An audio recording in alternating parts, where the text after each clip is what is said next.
자, 우리 인사하겠습니다. 은혜와 돕시다. 할렐루야. 오늘도 하나님의 말씀을 통해서 우리 모두에게 주님의 말씀하심이 들려지는 그런 귀한 시간 되기를 주의 이름으로 축복합니다. 우리가 사는 세상은 무엇이 진리인지 분별하기가 참으로 힘든 세상이 되어버렸습니다. 잘못된 논리로 진리를 거부해도 그것이 아니다라고 말하기가 힘든 시대가 되어버렸습니다. 이런 시대적인 영향과 함께 수많은 이단들이 등장을 했습니다. 그들이 성도들을 혼란스럽게 만드는데 예수님에 대한 우리의 믿음을 흔들어 놓고 있습니다.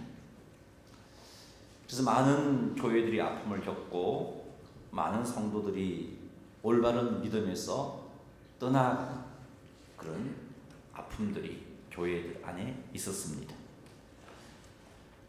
이런 시대에 정말로 우리에게 필요한 것은 예수님을 믿는다는 것이 무엇인지를 정확하게 아는 것입니다. 그래야 예수님께서 원하시는 믿음 생활을 할 수 있고 믿음을 지킬 수가 있으며 나아가 우리 주님께서 원하시는 신앙 고백을 할 수가 있습니다. 주께서 원하시는 신앙 고백을 제대로 하지 못하면 예수님을 믿고 있는 것은 틀림이 없는데 삶 속에서는 구별된 성도의 삶을 살 수가 없습니다. 틀림없이 예수님을 구주로 믿고 있는데 삶 속에서는 종종 하나님께서 미워하시는 행동을 성도인 우리가 하게 됩니다. 예배의 자리, 셀 모임, 또 기도회의 자리에서 우리가 입을 열어서 진정으로 고백을 합니다. 예수님께서 나의 구원자가 되십니다. 그렇게 고백은 하는데 삶의 현장 속에서는 예수님께서 나의 구주가 되시고 예수님께서 나의 왕 되심을 믿고 의지하기보다는 내 생각, 내 방법, 세상적인 가치관 그런 것을 의지하고 그것으로 문제를 해결하려고 합니다. 이런 우리의 모습으로 인해 우리는 스스로 실망을 하죠. 정말 내가 구원받은 걸까? 내가 정말 예수님을 믿는 걸까? 이런 생각까지 하게 됩니다. 그래서 힘없는 그리스도인의 삶을 살게 되고 옆에서 흔들어대면 쉽게 넘어져 버리는 그런 성도가 되고 마는 겁니다. 그래서 오늘은 예수님께서 원하시는 신앙 고백의 내용이 무엇인지를 살펴볼 겁니다. 뿐만 아니라 어떻게 하면 예수님께서 원하시는 신앙 고백의 삶을 살 수 있는지, 믿는 건 틀림이 없는데 삶이 따라주지 못하는 그런 성도가 아니고 그 믿음과 함께 삶까지 따라주는 그런 삶을 살아갈 수 있는 방법은 무엇인지를 말씀을 통해서 살펴보도록 하겠습니다. 예수님과 제자들이 빌립보 가이사라 여러 마을로 들어가실 때 예수님께서 제자들에게 이렇게 묻습니다. 사람들은 나를 누구라 하느냐? 예수님의 이런 질문을 들었던 제자들은 대답하기를 예수님을 세례 요한이라고 말하는 사람도 있고 예수님을 엘리야로 말하는 사람도 있고 예수님을 선지자 중에 하나라고 말하는 사람도 있습니다 라고 대답을 하였습니다. 예수님에 대해서 이렇게 생각하는 사람들은 아마 예수님을 존경할 것입니다. 예수님에 대해서 이렇게 생각하는 사람들은 아마 예수님의 가르침에 가치를 둘 것입니다. 그럼에도 불구하고 예수님에 대해서 이렇게 생각하는 사람들은 결코 예수님의 마음을 기쁘게 할 수가 없다는 것입니다.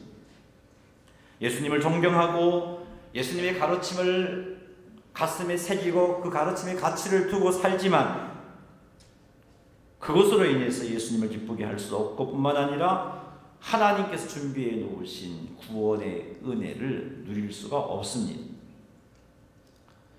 제자들을 통해서 사람들이 어떻게 예수님을 생각하는지에 대해서 들으신 우리 예수님께서는 이분의 제자들에게 묻습니다. 너희들은 나를 누구라고 하느냐? 사랑하는 성도 여러분, 여러분에게 있어서 예수님은 누구입니까? 소크라테스, 공자, 석가모니와 함께 4대 성인에 해당되는 그런 분입니까? 마음의 평안과 안식을 주는 그런 가르침을 주시는 분입니까? 가난한 자들의 친구입니까? 억압당하는 자들을 위로하시고 그 억압으로부터 해방시키시는 분입니까? 불의를 용납하지 아니하시고 개혁하시는 분으로 생각을 하십니까? 사람들이 사람답게 살 수 있도록 좋은 교훈을 주시는 그런 분입니까? 물론 예수님께서 이 땅에 계셨을 때 이런 일을 하셨습니다. 그러나 예수님께서 원하시는 것은 우리가 예수님을 이렇게 아는 것이 아닙니다. 예수님을 이렇게 아는 것으로는 우리가 구원을 받을 수가 없습니다. 죄 사함을 받을 수가 없습니다. 아무리 예수님을 존경해도, 아무리 예수님의 가르침을 쫓아 살려고 해도 예수님에 대한 이런 생각으로는 죄 사함의 은혜를 누릴 수가 없습니다. 하나님을 아버지라고 부를 수도 없고요. 혹 하나님을 아버지라고 부른다 할지라도 하나님은 그 부름에 응답하지 않으십니다. 예수님께서 원하시는 예수님에 대한 신앙 고백이 무엇이겠습니까? 너희들은 나를 누구라 하느냐라는 예수님의 질문에 베드로가 대답합니다. 주는 그리스도입니다. 우리 마가복음 8장에 나타난 주는 그리스도입니다라는 이 번역은 사실은 원어에 충실하지 못한 번역이에요. 원어에 충실하게 번역을 해보면은 당신은 그 그리스도입니다 라고 번역해야 합니다. 그 그리스도라는 말은 하나님께서 약속하신, 하나님께서 말씀하신 그 그리스도입니다. 예수님은 하나님께서 약속하셨던 그 메시아입니다 라는 고백입니다. 베드로는 하나님이 약속하셨던 그 메시아가 예수님입니다 라고 고백한 겁니다. 베드로의 이 고백은 선지자와 율법을 통해서 하나님께서 보내주시겠다고 약속하신 그 메시아가 바로 예수님입니다 라는 그런 의미입니다. 이런 베드로의 고백을 우리 예수님은 얼마나 기뻐하셨는지 모릅니다. 마태복음 16장 17절 말씀, 자 우리 잠을 깨우시고 한번 읽어봅시다. 마태복음 16장 17절입니다. 예수께서 대답하여 이르시되 바요나 시몬아 내가 복이 있도다. 이를 내게 알게 하리는 혈육이 아니요 하늘에 계신 내 아버지시니라. 아멘.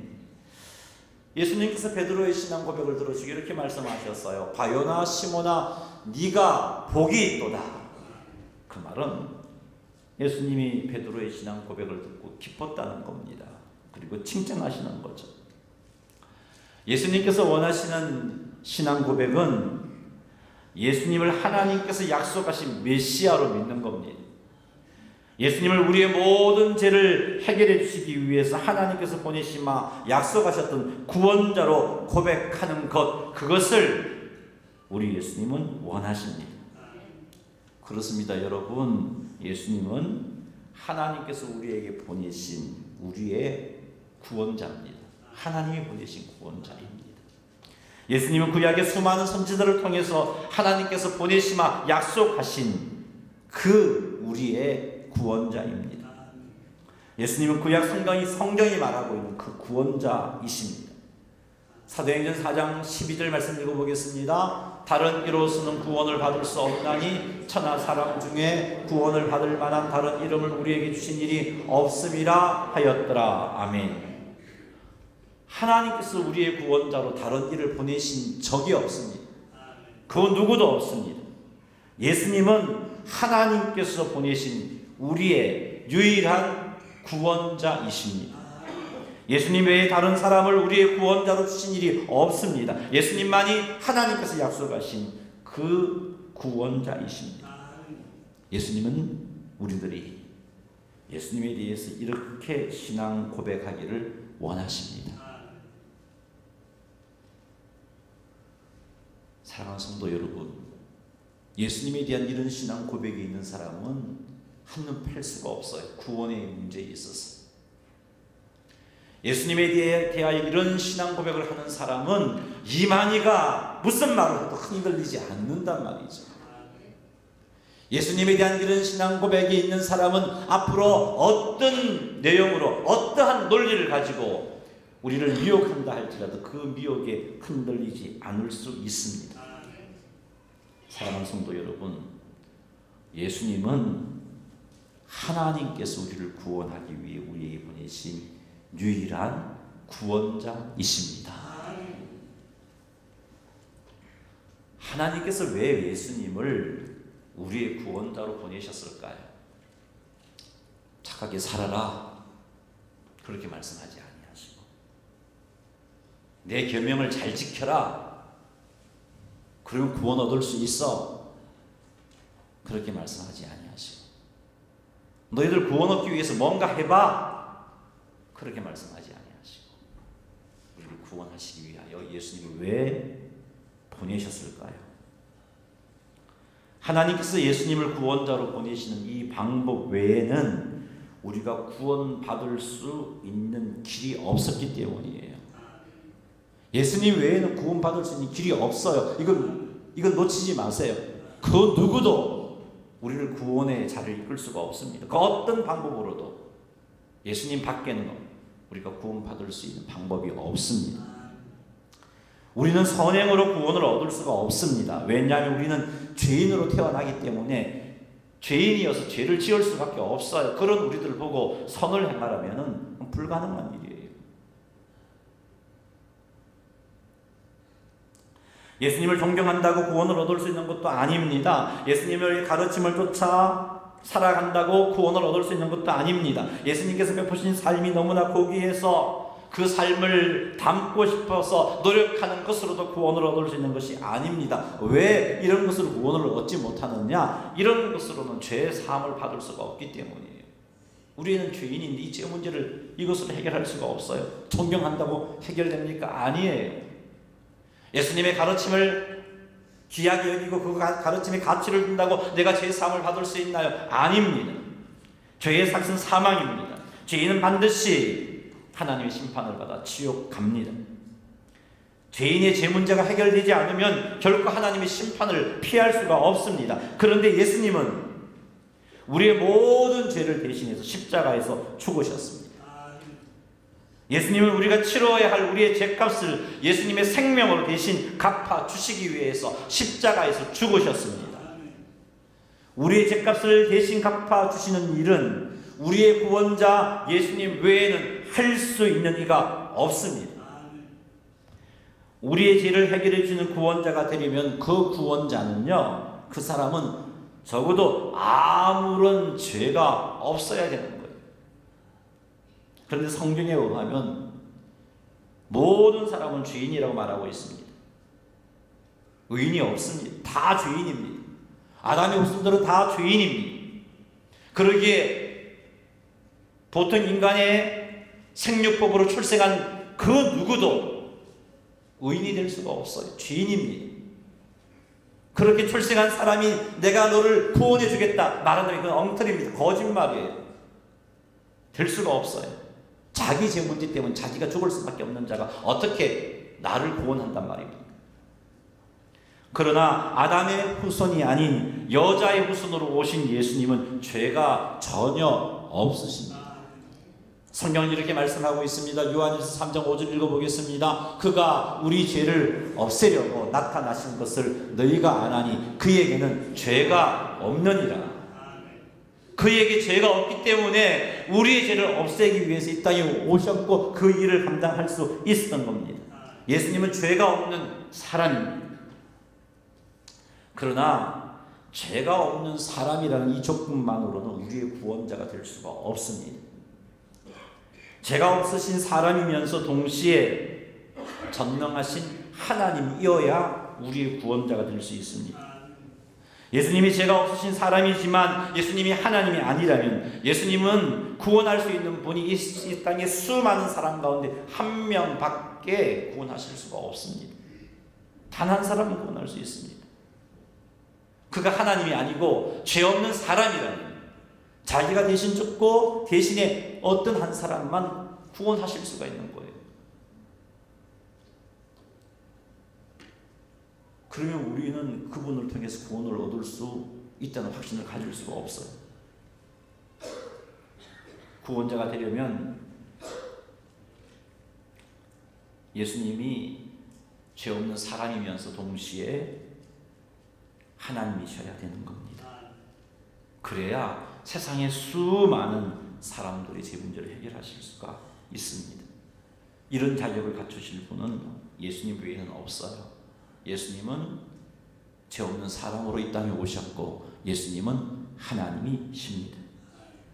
우리의 구원자로 완벽한 자격을 갖추신 예수님께서 세상 모든 죄를 짊어지시고 십자가에서 죽으셨습니다.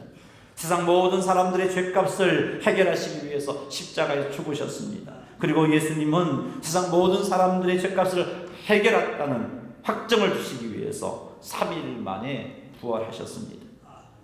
예수님께서 짊어지셨던 세상 모든 죄값을 완벽하게 해결하셨기 때문에 더 이상 사망 권세가 예수님을 잡아 풀 수가 없었던 거죠. 그래서 예수님은 부활하셨던 겁니다.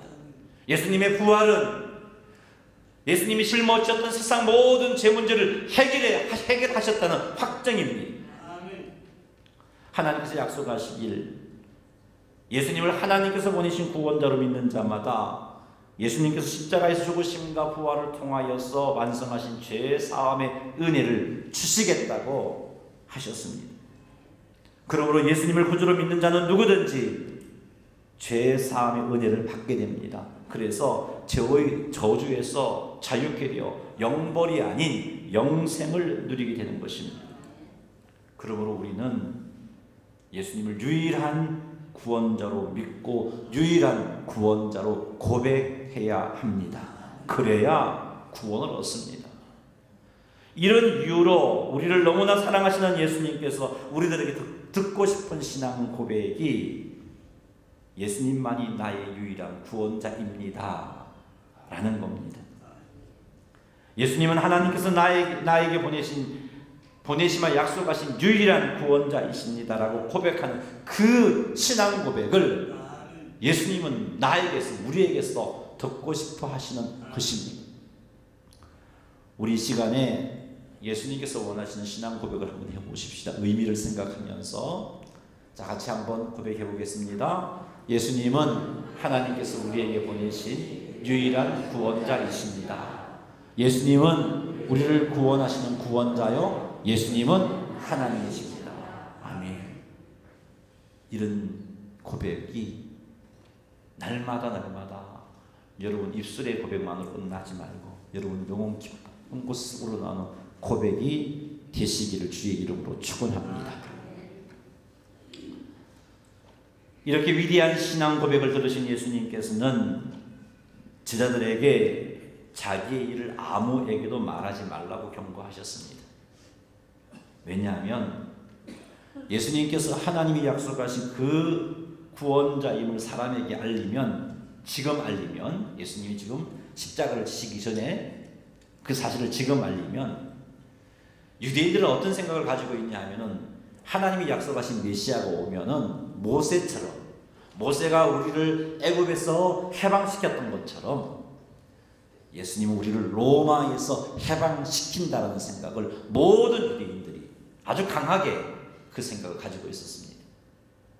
그래서 만약에 십자가를 지기 전에 이 사실을 사람들에게 알리게 되면은 사람들은 예수님의 십자가의 죽음을 통해서 구원을 이루는 일을 완성하지 못하도록 방해할 거예요. 십자가의 죽음을 통한 구원을 이룸을 방해하는 자들이 되고 말 겁니다. 그래서 예수님은 침묵하게 하신 거예요.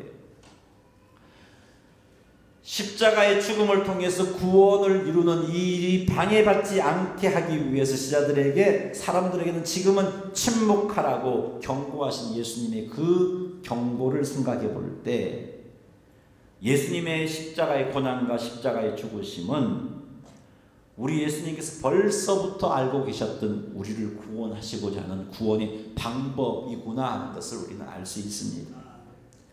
여러분, 예수님의 십자가의 죽으심이 우발적인 사건이 아니에요. 예측치 못한 가룟 유다의 배신으로 그렇게 일어난 것도 아니고, 유대 종교 지도자들의 충동으로 말미암아 그 군중들이 그 충동에 휩싸여서 군중 심리로 예수님을 십자가에 몰아버린 사건이 아니라는 겁니다. 예수님의 십자가의 죽으심은 우리의 죄 문제를 해결하기 위해서 준비된 것이었어요. 예정된 것이었습니다.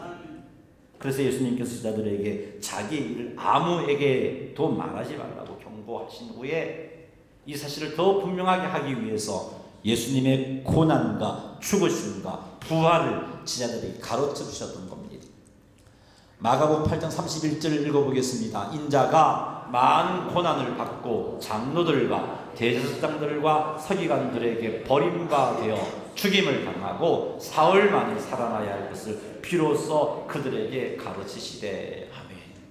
베드로의 위대한 신앙 고백을 들으시고서 예수님은 하나님이 약속하신 그 메시아, 그 구원자입니다라는 신앙 고백을 들으시고서 예수님이 비로소 한 2년이라는 시간이 흘러갔습니다. 제자들과 함께하면서 비로소 제자들에게 예수님이 고난을 말씀하셨어요. 십자가의 죽음을 말씀하셨고요. 부활을 가르치기 시작하셨습니다. 그런데 제자들이 이 예수님이 가르침을 이렇게 가르치는 걸 들으면서 마음이 굉장히 불편했어요. 왜요? 그들도 유대인이잖아요. 베드로가 예수님을 향하여 예수님은 하나님이 약속하신 그 구원자입니다라고 고백했을 때 베드로 역시 그 마음속에는 어떤 생각이 있었냐 하면요, 예수님이 이제 곧 우리를 로마로부터 해방시킬 거야, 그런 생각이 있었어요. 나머지 제자들도 마찬가지였습니다. 이제 우리는 예수님의 역사로 말미암아 로마로부터 해방될 거고 예수님의 왕국이 만들어질 거고 그때 우리는 한 자리 차지할 거야 라는 생각을 그들은 하고 있었습니다. 그런데 예수님은 하나님이 약속하신 그 구원자입니다. 멋지게 신앙 고백을 했고 그 고백을 들었던 다른 제자들도 기대하는 마음을 품고 있었는데 예수님이 하시는 말씀이 죽는다고 말하고 있다는 거죠. 아니 어떻게 그 메시아가 고난을 받고 죽는단 말입니까? 상상조차도 할 수 없었어요. 유대인들은. 베드로도 마찬가지고. 유대인들이 정치적인 메시아관에 사로잡혀 있었습니다. 다시 말해서 모세가 이스라엘을 애굽에서 구원한 것처럼 하나님께서 약속하신 그 메시아는 이스라엘을 로마로부터 구원할 것이라고 모든 유대인들이 그렇게 생각하고 있었습니다. 그러니 로마로부터 이스라엘을 구원해야 할 그 메시아가 죽는다는 말을 제자들은 용납할 수가 없었어요. 특히 베드로는 용납할 수가 없었어요. 죽으면 모든 게 끝나버리는데 어떻게? 그래서 죽임을 당하고 사흘 만에 살아날 것을 가르치는 예수님에게 베드로가 항변했다라고 성경은 가르치고 있습니다. 베드로가 항변했어요. 그래서 예수님께서 베드로를 꾸짖었죠. 사탄아, 내 뒤로 물러가라. 네가 하나님의 일을 생각하지 아니하고 도리어 사람의 일을 생각하는도다. 그렇게 꾸짖었어요. 조금 전까지 예수님께서 원하시는 신앙 고백으로 주께 칭찬받았던 베드로였습니다. 예수님이 베드로의 그 신앙 고백을 칭찬하셨다는 것은 베드로가 그냥 의미 없이 일수의 고백만 한 것 아니에요.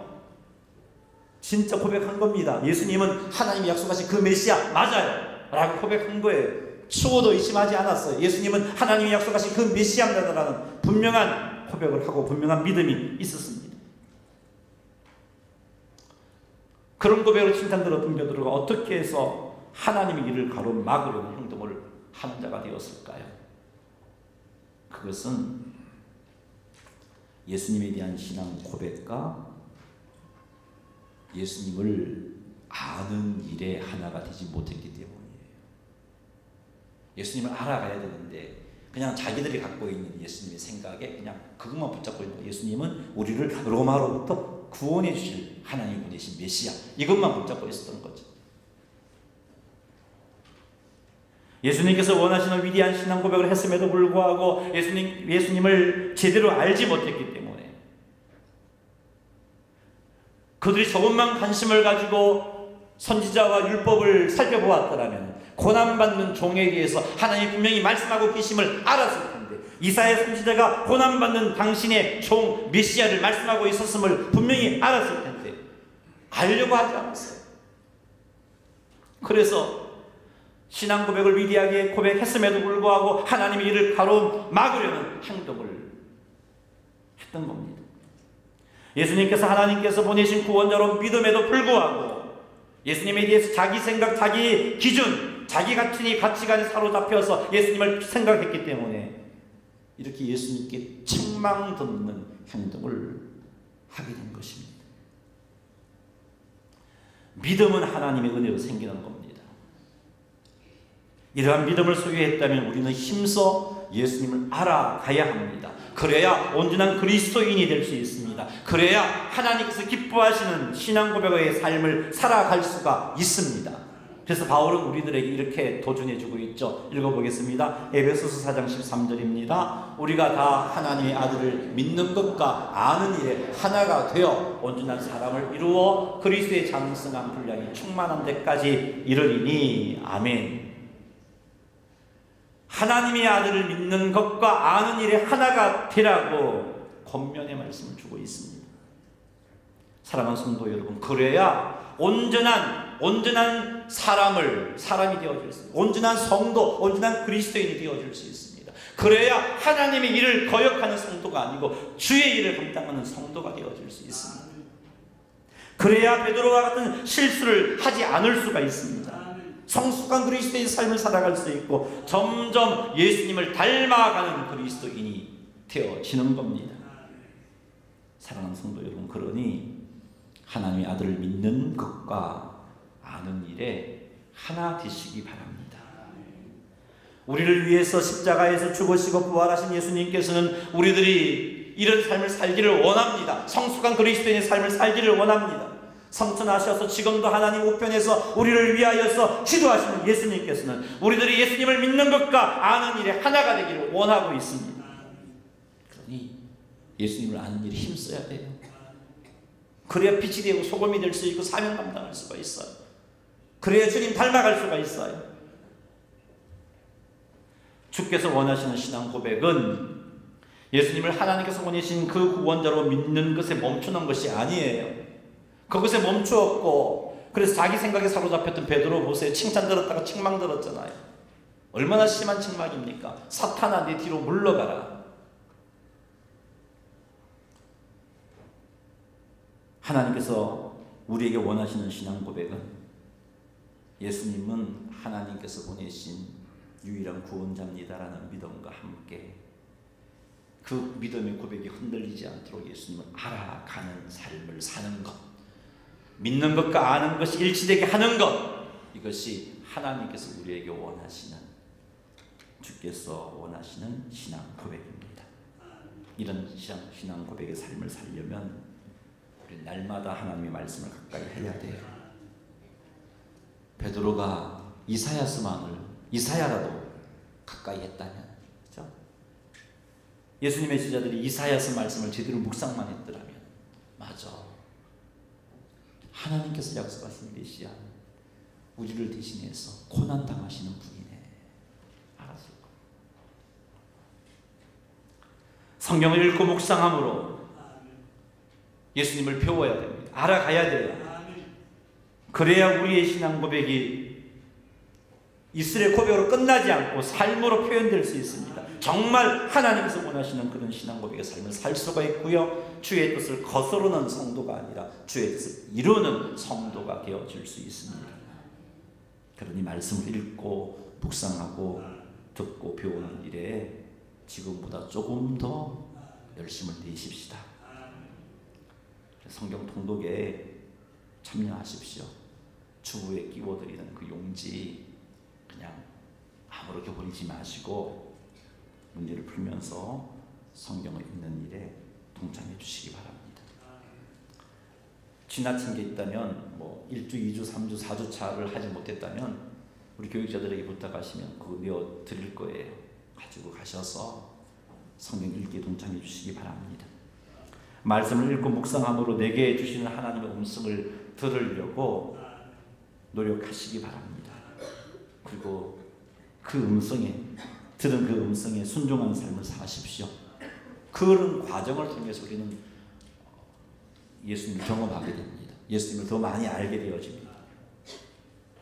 주일 설교를 스마트폰 앱이나 홈페이지에 들어와서 한 번 더 들으시는 운동을 해보십시다. 예배 시간에 들었던 말씀, 그리고 또 개인적으로 집에서 듣는 말씀, 똑같은 말씀인데 또 받는 은혜가 달라요. 그냥 꼭 한 번 더 들으시기 바랍니다. 새로운 은혜를 경험하게 될 것이고 예수님을 더 알게 될 것입니다. 이렇게 할 때 우리의 믿음은 점점 아는 것과 일치하게 됩니다. 성숙한 그리스도인이 되어지고요. 온갖 이상한 논리로 진리를 혼돈하게 하는 이 시대 속에서 이런 삶을 살 때 진리 가운데 분명히 서는 성도가 되어질 수 있습니다. 정말 하나님께서 원하시는 신앙 고백을 하는 성도가 되어집니다. 사랑하는 성도 여러분, 우리 모두 믿는 것과 아는 것이 하나가 되기 위해서 하나님께서 원하시는 신앙 고백을 통하여 하나님께 영광 돌리는 성도님들이 다 되시기를 주님의 이름으로 축원합니다. 우리 한번 기도하십시다. 하나님, 이제는 하나님을 아는 일에 힘쓸 수 있는 자가 되게 도와주옵소서. 우리는 전부 다 믿음의 올바른 내용을 가지고 있습니다. 올바른 신앙 고백의 내용을 가지고 있는데 이것으로 만족하지 말고 이제 어떤 환경 속에서도 그 누가 무슨 말을 할지라도 흔들리지 않게끔 하나님을 아는 일에, 예수님을 아는 일에 힘쓰는 자가 되겠습니다. 말씀을 가까이 하고 말씀을 읽고 묵상하는 자가 되겠습니다. 읽고 묵상할 때 내게 말씀해 주시고 들을 때 내게 말씀해 주셔서 정말 주께서 원하시는 칭찬 듣는 그런 신앙 고백하는 자, 신앙 고백의 삶을 살아가는 자가 되게 하여 주옵소서. 우리 이 제목 가지고 한번 기도하는 시간 가지겠습니다. 기도드리겠습니다. 하나님, 우리 아버지, 이 시간 주님 앞에 간구합니다.